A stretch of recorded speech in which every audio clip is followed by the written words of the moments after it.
श्रीगुरुभ्यो नमः हरिः ओम् ॐ अखण्डानन्दसम्बोधः वन्दनात् यस्य जायते गोविन्दं तमहं वन्दे चिदानन्दतनुं गुरुम्. So yesterday we saw, before we are afflicted by disease, before we are affected by old age, before our brain does not go astray, useless, starts thinking useless ideas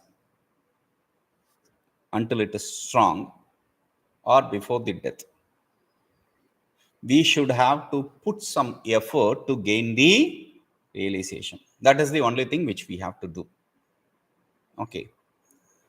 Because there is no guarantee that we will get such a birth. Whatever situation we are, whether we are in a male embodiment or a female embodiment, does not really matter. Whether we are a male or a female does not really matter actually. The only thing which matters is the effort which we put in that embodiment. Because the situation is not conducive. This is what we complain. But the problem is we don't even know if the situation will be better in the next embodiment, if it is going to be worse than what we are. And definitely it is going to be worse, because the Kali Yuga is going to deteriorate. More the Kali Yuga, more the hrasa, more the decline of the any satkarya, any satpravrti, any right attitude. So it is better to work for the realization now. Okay. So now, but still there are some. So like I told you earlier, in the Shastra, we don't accept. See this samadhi, even the ant which is crawling over your neck and or a drop of sweat will make you feel that you are experiencing something extra. And I told you also that somebody had this doubt. Oh, it is also accepted by other Shastras. The thing is, for us, when we say Shastra only means Vedanta. There is no other Shastra for us. The other Shastra does not become invalid, a non-valid proof. No, we don't accept it like that. It is not valid for us. It is valid proof for others. It's pramana for others, not for us. That's all. Okay. So, with this idea, we'll enter the next shloka. devarṣipitṛmartyarṇabandhamuktāstu koṭiśaḥ bhavabandhavimuktastu yah kaścidbrahmavittamaḥ. Deva, Rishi, Pitru, Martya, Rina. Okay, Devarshi means Deva plus Rishi, Devarshi. Okay, Martya plus Rina, Martyarna. Okay, so Martyarna, bandhamuktastu koṭiśaḥ. Bandhamuktahatu koṭiśaḥ. Bhavabandhamuktastu, vimuktastu, yah kaścidbrahmavittamaḥ. So there are many debts we incur. The debts are not just the debts which we take from people. No, that's not the only thing. The moment, what kind of debts? There are debts like the Deva Rina. Deva Rina means the debt of the deity. I have not taken any loan from deity. True. But we have to remember, whether we take or not does not really matter. The moment we take birth, we incur this debt. This is so unfair. Why? I didn't ask for. Why should he impose that debt on me? True. But I'm not going to say, oh, life is so unfair. I'm not going to say all that. Simple thing which we'll understand. Whichever state or whichever country we are in, the state or the country is going to take loan for all the freebies. All these politicians, everywhere they are saying they'll buy things, they'll take a loan for giving freebies so that they can retain the power. Okay. Now, whatever they are subsidizing or giving for free, Those are debts through the debts they take from the IMF, etc. Okay. Now,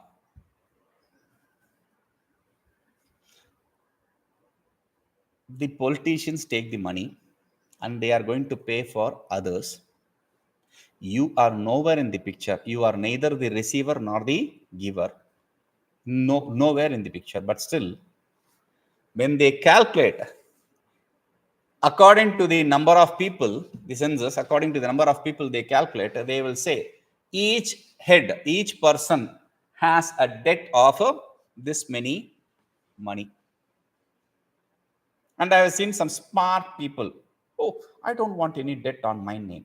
So he just writes a check and gives to the government. That's a stupidity. It does not really matter actually. Whether you give the money or not does not really matter. You still have that debt.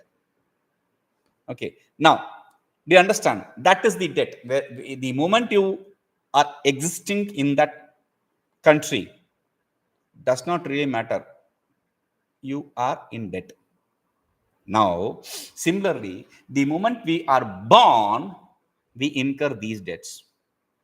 So, the first debt is a devarṣipitṛmartyarṇabandhamuktāstu. That word rana should be associated with each of these words. Devarana. Devarana means debt of the deities. How do I repay the debt of the deities? By doing the puja, by doing the fire oblations, etc., the yaga, etc., you can repay the deity debt. Okay, that is one. Next is Rishi. Rishi Rana. How do I repay? But I didn't have any association with any rishis. True. But the thing is, as I said, the moment you are born into a family, then the Rishi Rana is incurred. Now, how do I repay the Rishi Rana? By studying the Vedas, by practicing the celibacy and studying the Vedas under the Guru. That is how you repay the Rishi Rana.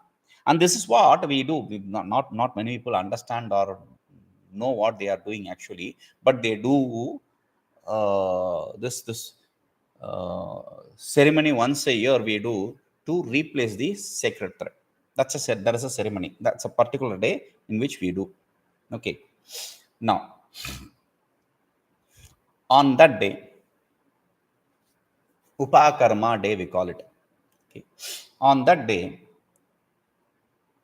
there is a rule also. In city 6 months, in forest 6 months. That is the rule. City 6 months, forest 6 months means you don't have to go and stay in forest for 6 months and stay in city for no. You study Vedas for 6 months and the Veda Angas for 6 months. That's the idea. Okay, nowadays they study Vedas every day, but 6 months you have to study Veda, and that Veda you have to, whatever you studied for that 6 months, you have to revise for the next 6 months, other than studying the other Angas, the limbs of the other Vedas. Anyway, so on that day, when we change the Yajñopavita, when we replace the old Yajñopavita, we are made to chant mantras. One of the mantras is I un rulruk e ong I ouch haya varat lan nyamagananam jabhai gehādisarvamapahāya jabagādadash kafachatatau kapai sar hal iti maheshwarani sutrani. Looks very nice, very beautiful. Not many people know this is a mantra. This is a mantra which is the base mantra for grammar sutra. To understand Sanskrit grammar, we have to remember this mantra. Otherwise, we will not be able to understand Sanskrit grammar. Okay. Now, when we are made to chant,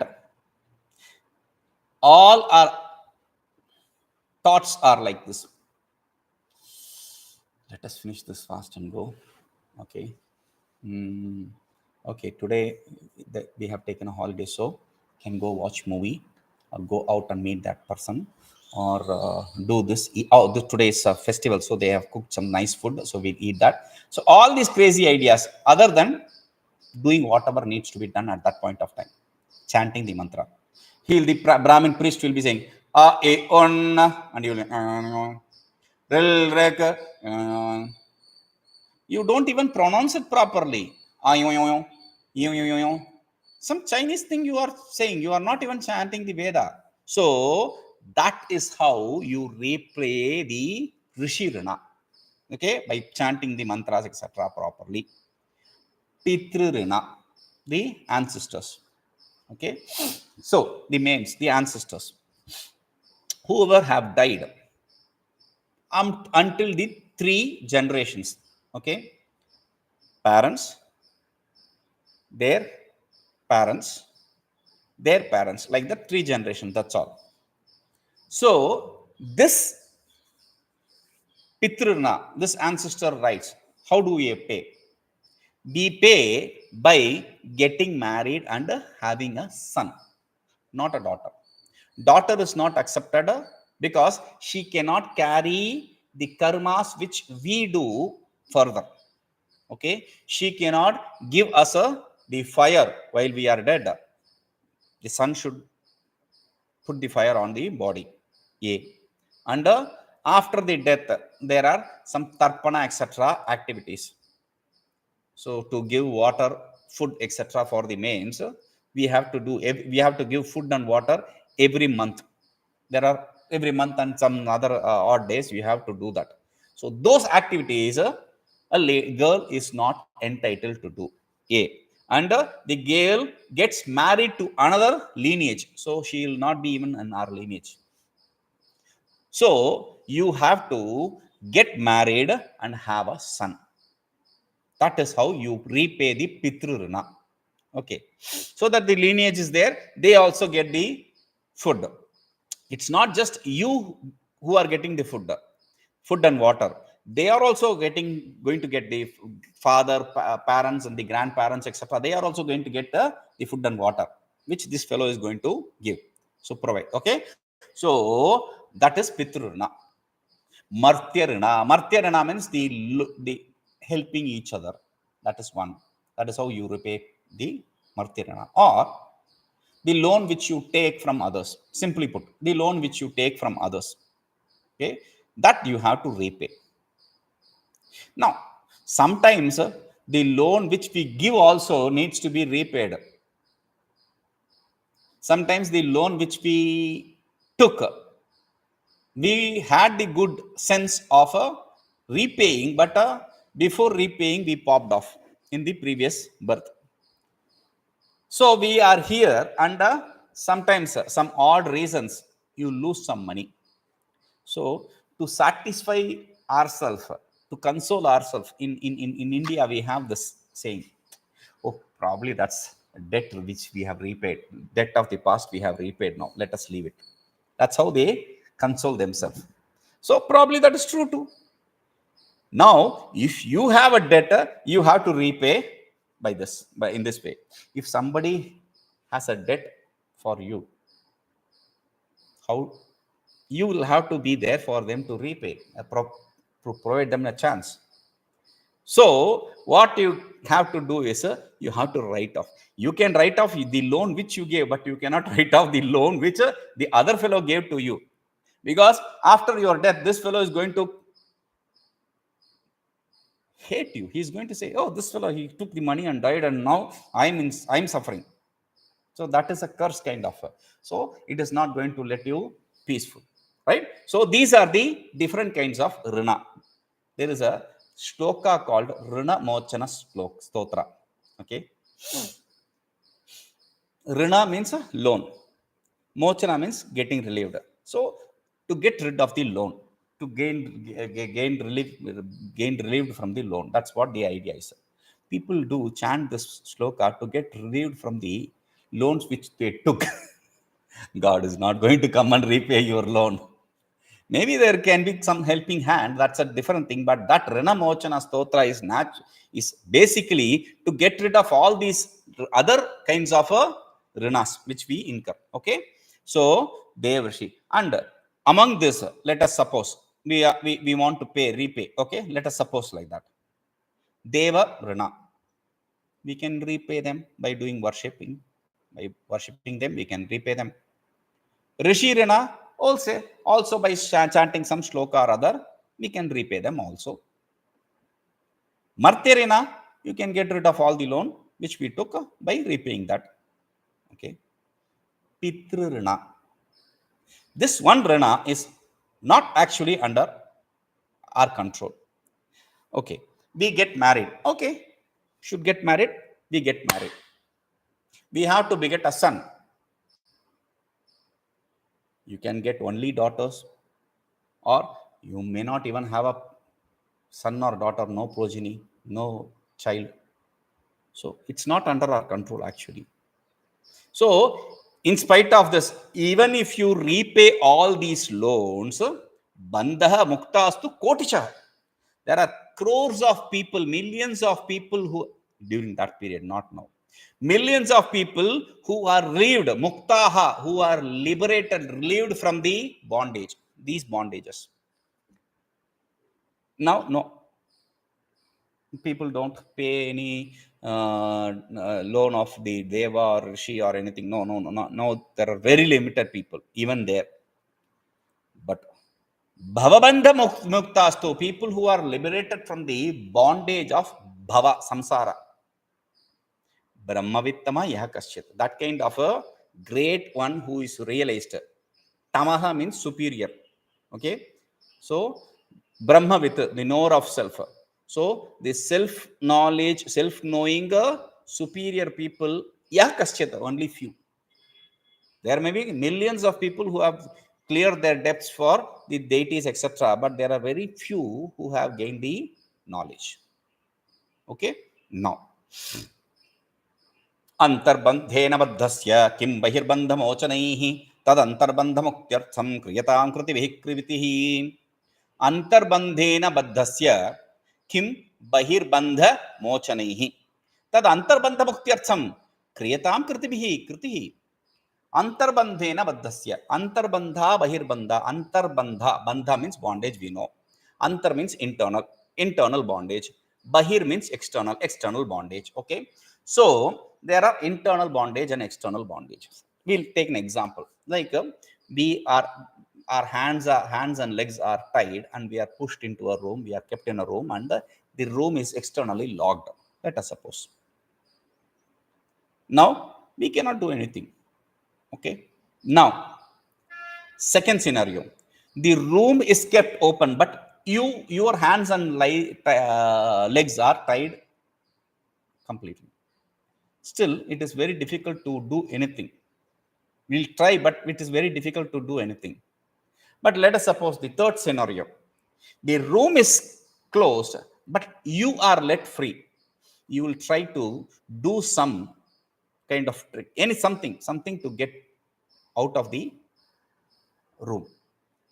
You will see if there is a possibility of running or jumping out of the window or door or something like that. You will try to escape from that place. So he says, antarbandhena baddhasya. A person who is bound internally, okay, internally. Kim bahirbandhamocanaiḥ. What is the use of getting liberated from the external bondage? For a person who is bound internally, what is the use of getting externally liberated? So that example. Now the example here is the internal bondage is the bondage of ignorance, and the external bondage is this bondage of deity, etc. So if you are bound internally, what is the point of getting rid of all these external bondages? Because whether you are getting rid of it or not, the moment you are born again in the next birth, the debts are naturally put on your head. You cannot escape. You are from one country, you move from this country to another country. That country, whatever debt that country is, that is imposed on you. You cannot escape that. So similarly, if you escape from this, paying all the debts, you go to another birth. There you are going to gain all the debts again. So what is the point of getting rid of those debts if you are not relieved from inside? The internal bondage, why do we call it bondage? We call it chit jada granthi. Chit means consciousness, jada means inert, bandhi means it's the bondage. Okay, granthi means the bondage. The knot. The knot or the bondage of the consciousness and ignorance. So once we relieve this knot, once we get rid of this knot, once we get rid of this bondage, we can understand that the bondage was never there. There was no jada inert at any point of time. Nasit, nasti, na bhavishyati. Never did it exist in the past or the present or in the future. How? I experienced it. It's like the rope snake. The rope snake you experienced, but it never was in all the 3 periods of time. Similarly, this bondage was never there in the 3 periods of time. So this is internal bondage is what we have to get rid of more than the external bondage. That is why he says, antarbandhena baddhasya bahirbandhamocanaiḥ kim.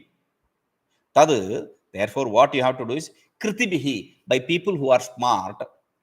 antarbandhamuktyarthaṃ kṛtiḥ kriyatāṃ. For getting rid of the internal bondage, he has to do some effort. He has to put some effort. Kṛtiḥ means some effort. Okay. Kriyatāṃ, he has to do. Very good.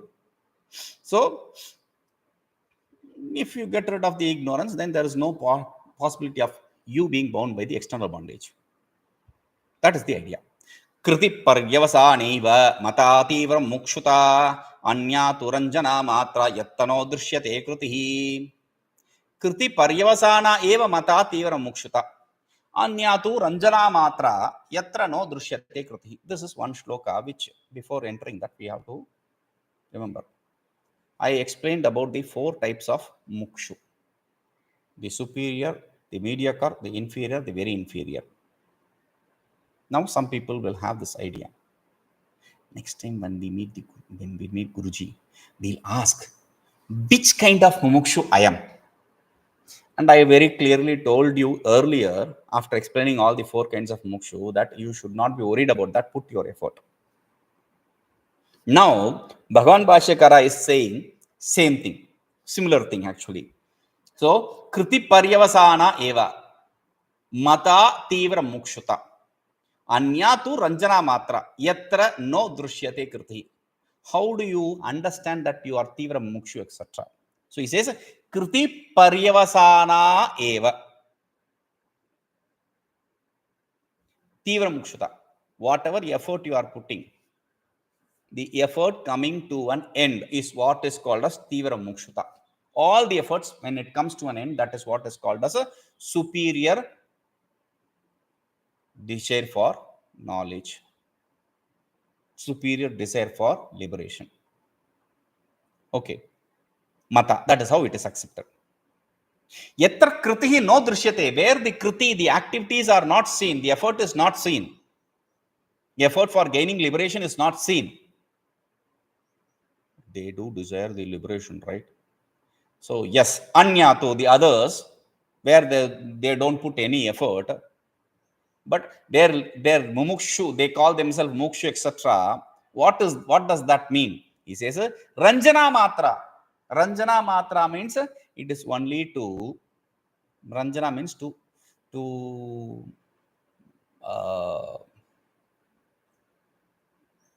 just for sake of pleasing. Rañjana means just for sake of pleasing. That's all. So pleasing the others or the mind. That's all. Meaning just hypocrisy.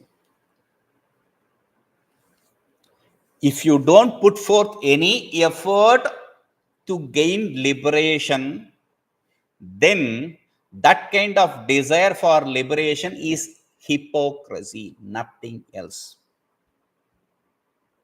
If you put forth effort and the effort comes to an end, that is what is tīvramumukṣutā.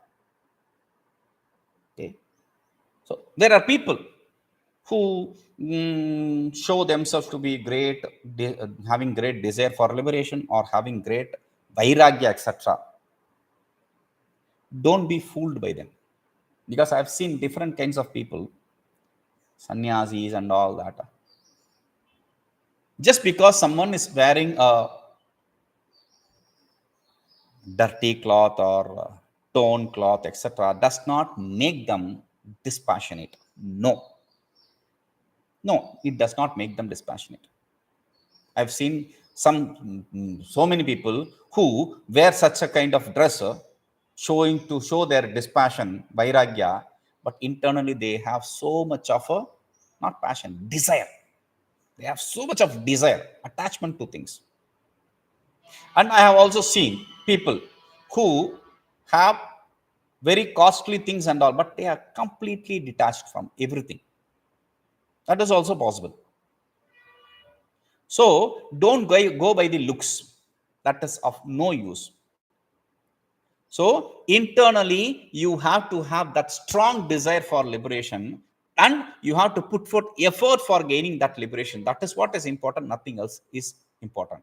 Otherwise, if you don't put forth any effort, that is hypocrisy. That's all. That's nothing. Just cheating yourself and others. That's all. What kind of strong desire should I have?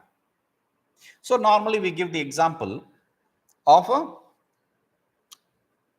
the person whose head is on fire.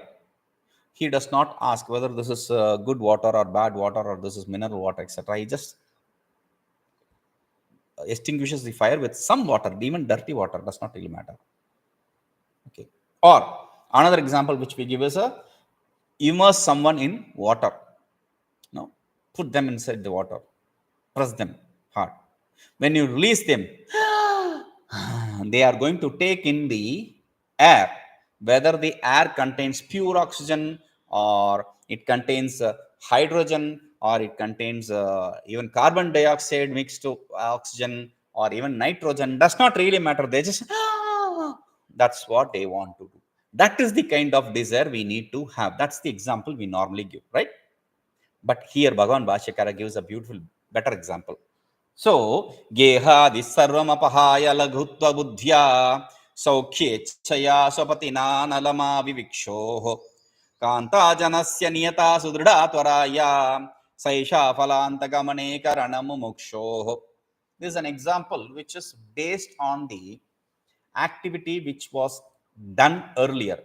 Though this was a prescribed activity, it is not a compulsory activity. You have to understand that. Though it has the validation of scriptures, it is not meant to be compulsory. The activity we are talking about is the activity of sati. Sati means the wife entering the fire while the husband is getting burnt. The husband's body is getting burnt. After the death of the husband, when they are burning him in the fire, this woman enters it. That's called as sati. Okay, that should be an act which the girl willingly does. But later, for whatever reason, it probably became a compulsory thing, or because of somebody having some enmity or lust towards this lady, she has to enter that fire. Whatever reason, it became an abolished activity. Is Raja Mohan Rai, etc. There are many great stalwarts who did that. They are neither wrong or right. This used to be a this became a compulsive thing actually. That is when it becomes a criminal activity. In many villages, whether it's south or north, there is no distinguishing here. Everywhere you can see these kind of women being worshipped as a god by the village people. Village god, village protector. That's how they worship her. Okay, so that is the example he is taking.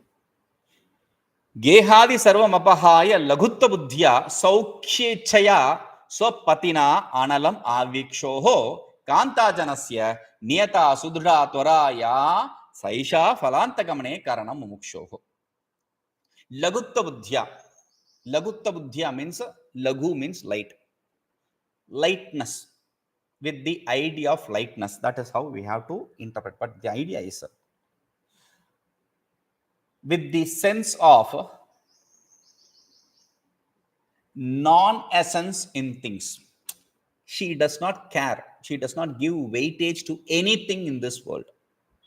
That is the laghutvabuddhi, not giving weightage to anything, not giving importance to anything. Okay, laghutvabuddhyā. Gehādisarvam, giving importance, not giving importance to what? Gehādisarvam. Geha means house, etc. Everything. Okay, house, etc. All the possessions. She does not give importance, because why do I say this? This was not on. not a compulsory act, because if it was a compulsory act, then you should not have Kunti, etc. in the Mahabharata. Kunti didn't have a husband, but she lived with her sons. So this is a practice which was there, but which was not compulsory that the wife should enter the pyre. No, she may enter the pyre. That's all. If for people who have studied this around the world in 80 days, etc., they will say things. They think that this is the custom that the wife should enter the fire. No, that was not compulsory, because that passport will help a girl from entering the fire, etc. No, that's not how it is. It's not compulsory. That's the idea I want to explain. Okay. So, gehādisarvamapahāya, the house, etc., everything apahāya, giving up. Saukhyecchayā means sukhaichchayā, for gaining the happiness. Analam svapatina, along with the husband. Analam means fire. Enter, desiring to enter. What can be the happiness if you enter the fire? Fire is going to burn you, and it's going to be hot and all that. How can it be happiness? Desiring happiness, how can you enter the fire? So the saukhya does not mean the happiness, does not mean the happiness here, the happiness of hereafter, swarga, heaven. Because it is said, a person entering the fire with the husband will get a heaven. Like the warrior who is killed in the war will get heaven. Like the priest who performs the fire oblation, etc., will get heaven. These are the things. So this lady will get heaven. So desiring the hereafter, the swarga, swapatina, along with the husband, the dead body, analam, fire. Analam means fire. How? Alam means enough. Alam, not enough. The fire is something which never says enough. Whatever you throw inside, it is just going to burn it, destroy it. It is going to swallow it all. So, aviviksha, like a muksha, aviviksha, desire for entering that fire. So, kāntājanasya, that kāntā means the beloved, the wife. So, for that wife, niyatā sudṛḍhā ya tvarā, that speed. Tvarā means that speed. Niyatā, which is a very determined. Sudṛḍhā, and strong. The determination, strong determination for entering it faster, quicker. That determination, that desire which she has to enter the fire quickly, saiṣā mumukṣoḥ phalāntagamane karaṇaṃ. That kind of a strong desire, strong determination, desire with strong determination is what? Saiṣā. That kind of desire is what? Mumukṣoḥ, for the mumukshu. Phalāntagamane karaṇaṃ becomes the means. Karaṇaṃ means instrument, means for gaining the result. For gaining the result of liberation. So we have to have that kind of strong desire. That's what is the idea. Okay, we'll see this. Om Purnamadah Purnamidam Purnat Purnamudachyate Purnasya Purnamadaya Purnameva Vashishyate. Om Shanti Shanti Shanti.